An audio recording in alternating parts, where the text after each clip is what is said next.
Can you believe my parents, the people who are supposed to love and support me unconditionally, actually mocked me at my own brother's engagement party? Not just a little chuckle, but full-blown, sneering mockery over a bottle of wine. And then I dropped the bomb, that very bottle they found so hilarious, the one they called cheap swill, was actually a rare vintage I'd shelled out $15,000 for. Was I wrong for letting them stew in their own embarrassment, or would you have done the exact same thing in my shoes? Tell me, because I still go back and forth on whether I handled it perfectly, or if I should have just walked away. Let me take you back to the beginning, because this whole mess didn't just appear out of nowhere. It's a culmination of years, honestly, of feeling like the black sheep in my family. My brother, Mark, has always been the golden child. He's 2 years older than me, charming, good-looking, and effortlessly successful in everything he touches. From high school valedictorian to a lucrative career in finance, he's always been the one my parents bragged about. Me, I was the artistic one, the quiet one, the one who chose a less conventional path.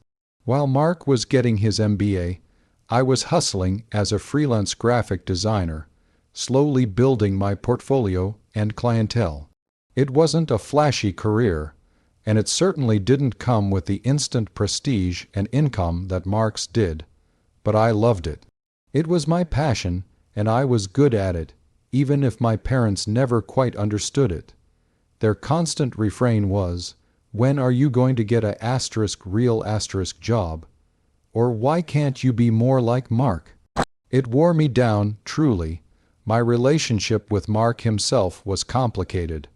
We weren't enemies, but we weren't close either. There was always a subtle competition, mostly fueled by our parents' comparisons. He never actively tried to put me down, but he also rarely stood up for me when our parents made their digs. He'd just sort of let it happen, a smirk playing on his lips, enjoying his position as the favored son. It bred a quiet resentment in me, a feeling that I constantly had to prove myself, to show them I wasn't a failure, even if my definition of success differed from theirs. Fast forward to a few months ago. Mark announced his engagement to Sarah, a lovely woman from a very affluent family. Sarah was genuinely sweet, and I liked her a lot. She was one of the few people in Mark's orbit who treated me like a person, not a comparison point. The engagement party was a big deal, held at a fancy country club, with a guest list that included all of their family, friends, and Sarah's extremely well-to-do relatives. My parents, of course, were in their element, schmoozing and beaming, basking in the reflected glory of their son's perfect life. I knew I needed to bring a gift, and I wanted it to be something thoughtful, something that showed I cared, despite the underlying family dynamics. I'd been working on a particularly large project that had paid off handsomely, a 6-figure contract that had finally given me some financial breathing room and, frankly, a massive boost of confidence. I decided I wanted to bring a really special bottle of wine for Mark and Sarah to enjoy on a special occasion. I'm not a connoisseur myself, but I appreciate fine things, and I know enough to recognize quality. I started doing some research, looking for something truly unique, something that wasn't just expensive for the sake of it, but had a story, a history. That's when I stumbled upon it, a bottle of 1982 Petrus. For those who don't know, Petrus is one of the most prestigious and sought-after wines in the world, especially from a stellar vintage like 82. It's legendary. I found a reputable seller online, did all my due diligence, and after a lot of deliberation, I pulled the trigger. Yes, it was an astronomical sum, $15,000. I know, it sounds insane, but for me, it wasn't just about the money. It was about making a statement, about showing my brother and my parents that I was successful in my own right, that I could, in fact, afford something truly exquisite, something beyond their wildest expectations for me. It was a silent rebellion, a quiet triumph. I didn't plan to flaunt the price. I just wanted to give a genuinely magnificent gift. I carefully packaged the bottle in a beautiful wooden box, securing it for its journey to the party. The engagement party itself was everything you'd expect. Champagne, flutes clinking, polite chatter, and my parents parading Mark around like he'd just won the Nobel Prize. I arrived a little late, carrying my gift, which, to be honest, felt heavier than just a bottle of wine. It felt weighted with all my hopes and unspoken frustrations. I found Mark and Sarah, congratulated them, and handed over the box. Sarah's eyes lit up. "Oh my goodness, a wooden box. What is it?" she exclaimed. Mark, ever the pragmatist, probably assumed it was some niche art piece, knowing my profession. I just smiled and said, "It's a very special bottle of wine. I thought you two might enjoy it on an anniversary or a truly memorable occasion." I intentionally kept it vague. I didn't want to make a big announcement about the price. That wasn't my style. I just wanted them to appreciate the gesture and the quality of the gift. My mother, however, was already lurking, her radar for anything potentially embarrassing about me always on high alert. She swooped in just as Sarah was carefully opening the box. "Oh, a bottle of wine," she chirped, her voice dripping with a faux politeness that always set my teeth on edge. "Well, isn't that quaint? I suppose it's the thought that counts, dear, even if you can't quite afford something truly spectacular like a new car or a down payment on a house for them." My father, standing beside her, chuckled, a low, dismissive sound that echoed my mother's sentiment. Sarah, bless her heart, looked a little uncomfortable. She gently pulled the bottle from its velvet lining. Her eyes, however, widened almost imperceptibly as she read the label. Mark, who was distracted by a friend, hadn't quite focused on it yet. My parents, on the other hand, had their attention fully on the bottle now, scrutinizing it. My mother leaned in, squinting. "Petrus, oh, is that one of those French wines? Is it a good year?" She paused, then scoffed. "Well, I'm sure it's lovely, darling, but really, for an engagement, one usually brings something a bit more substantial. Not that we expect much from your artistic endeavors, of course." My father chimed in, "Yes, a bottle of wine. How very bohemian of you. Did you pick it up from a discount bin, son? It looks a bit dusty." He let out a loud, booming laugh, clearly enjoying what he perceived as my pathetic attempt at a gift. The laughter wasn't just between them. It started to attract attention from nearby relatives and Sarah's family. My aunt, always eager to join in on any family gossip, leaned over. "Oh, a bottle of wine. How much could that possibly cost? A few hundred, maybe. Not exactly a grand gesture, is it, for Mark's big day?" The snickers started to spread. I could feel my face flush. It wasn't just the embarrassment. It was the sheer, suffocating weight of years of their condescension, their constant judgment, their refusal to acknowledge any of my achievements. Mark, finally realizing the attention was on him and the gift, looked at the bottle more closely. His eyes, which had been dismissive just moments before, slowly widened. He recognized the name, he recognized the year. He knew what a Petrus from 1982 meant. His smirk vanished, replaced by a look of dawning comprehension, and then shock. He quickly tried to steer the conversation. "Mom, Dad, it's a very thoughtful gift. Let's not make a big deal out of it." But his voice lacked conviction.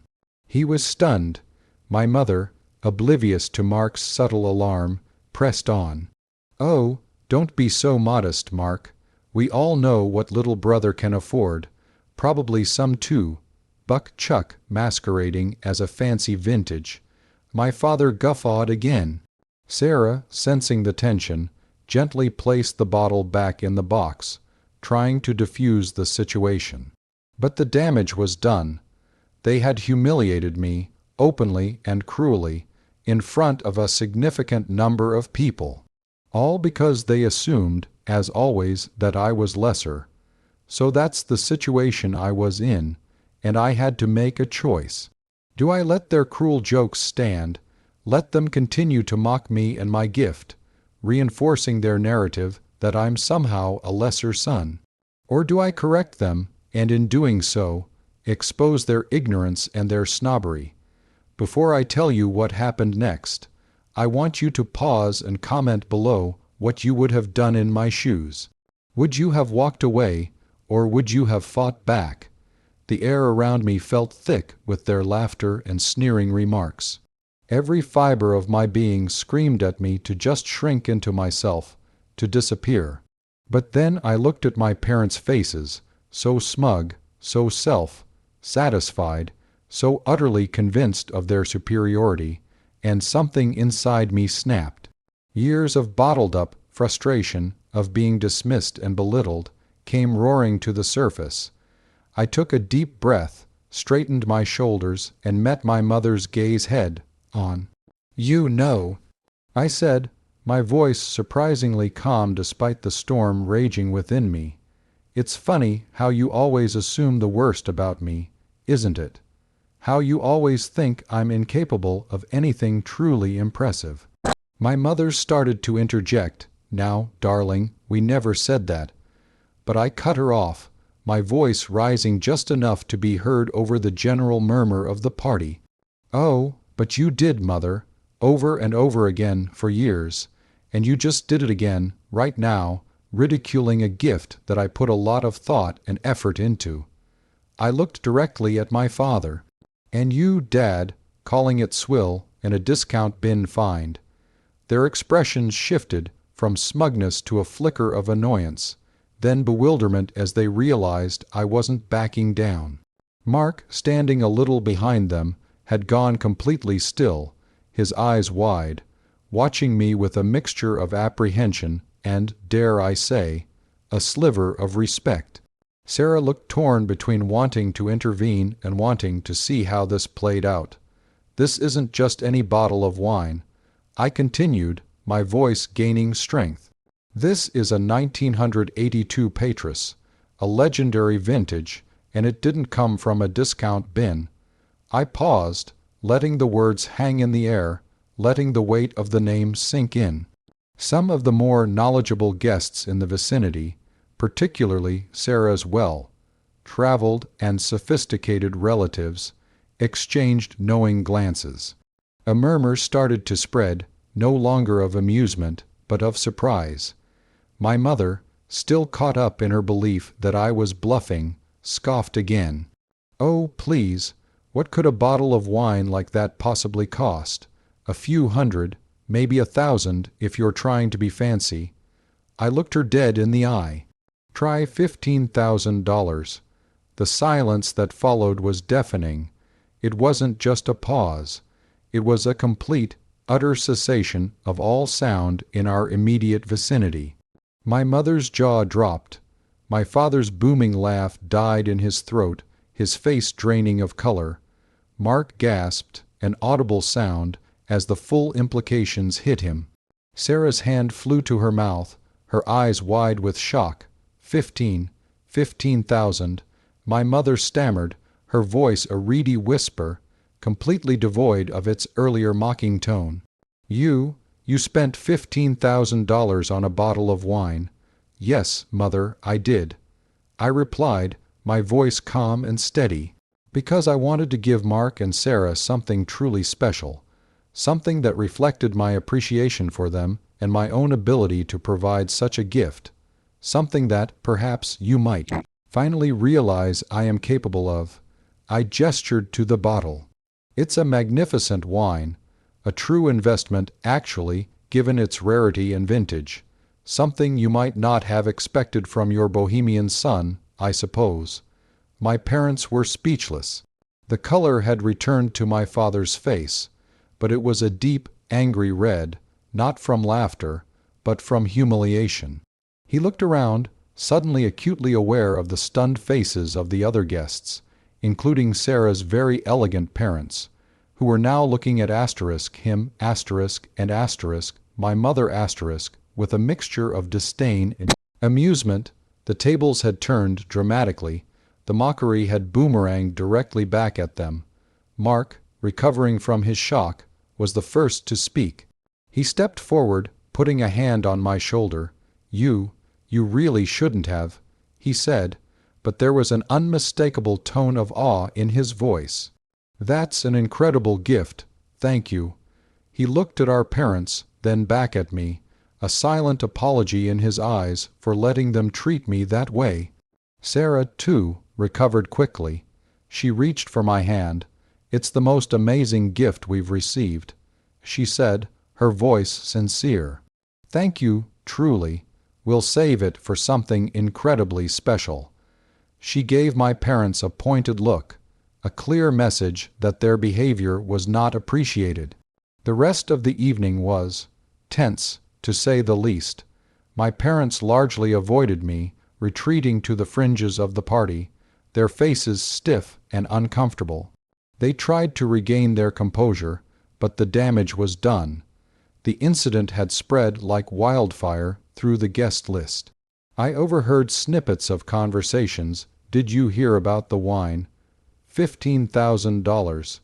And his parents were mocking him." It was glorious, in a way, to finally see them face the consequences of their constant denigration. Sarah's parents, who had initially observed the scene with discreet surprise, made a point of coming over to me later, complimenting my taste and the incredible generosity of the gift. It felt like a small, personal victory, not just for me, but for every time I'd been made to feel less than. In the days that followed, my mother called, not to apologize directly, but to complain about how I had embarrassed them. I calmly explained that their embarrassment was a direct result of their own behavior, not mine. My father stayed silent. Mark, however, called me a few days later. He genuinely thanked me again for the wine, and, for the first time in our adult lives, offered something close to an apology for how our parents had treated me over the years, and how he had allowed it. It wasn't a full reconciliation, but it was a crack in the wall, a recognition that maybe, just maybe, I wasn't the failure they always painted me to be. The Patris sits safely in Mark and Sarah's wine cellar, waiting for that truly special occasion. For me, the memory of that moment, of finally standing up for myself and watching my parents' smugness crumble, is a vintage I'll savor forever. So, that's the whole messy story. I still think about it sometimes, replaying their faces, the silence, the shock. I don't regret what I did. It was a long time coming. If you were on my side, and you think I was right to do what I did, please like this video. Subscribe for more stories like this, where people finally get what's coming to them. And tell me, in the comments section below, what your final thoughts are on this whole mess. Did I go too far, or was it a perfectly executed moment of poetic justice? I'll see you all in the next story.